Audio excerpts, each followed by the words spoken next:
Mitohy hatrany ny fanomezana fanampanazavàna ho an'ny mponina mahakasika ny fantarana ny velaran-tany 9 hektara vaovao kasaina ho ajariana miaraka amin'ny orinasa Arabo Agro LLC any amin'ny faritra Menabe, Mangoky, rive droite. Tonga namaly ny hetahetan'ireo olom-boafidy solitena ny vahoaka avy any amin'ny faritra voakasika iny ny Minisitra ny fambolena sy ny fiompiana aron-jono anio sabotsy 12 janoary 2024. Tena voalohany dia isorana fitondra Fanjakana satria efa resaka tany amin'ny propagande io premier tour, deuxième tour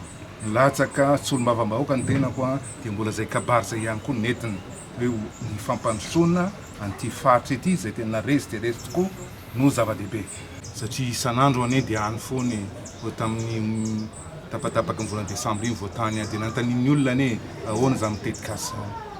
koa tanteraka izy androany dia hoy aho hoe solitena ny besin'ny maro mahasolom-bavambahoaka district any Manja misy obolana any aminay ihany milaza hoe tsy ny rano ritra no tadiavina reto tokoa fa ny amalina ho azo dia tonga ty le amalina efa tady ho azo izy io dia aleo alainy fampandrosoana ny district any Manja, fampandrosoana ny faritra Menabe, fampandrosoana ny faritra Mitohy, fampandrosoana ny Madagasikara arak'ilay vina sy velirano nataon'ny filoham-pirenena.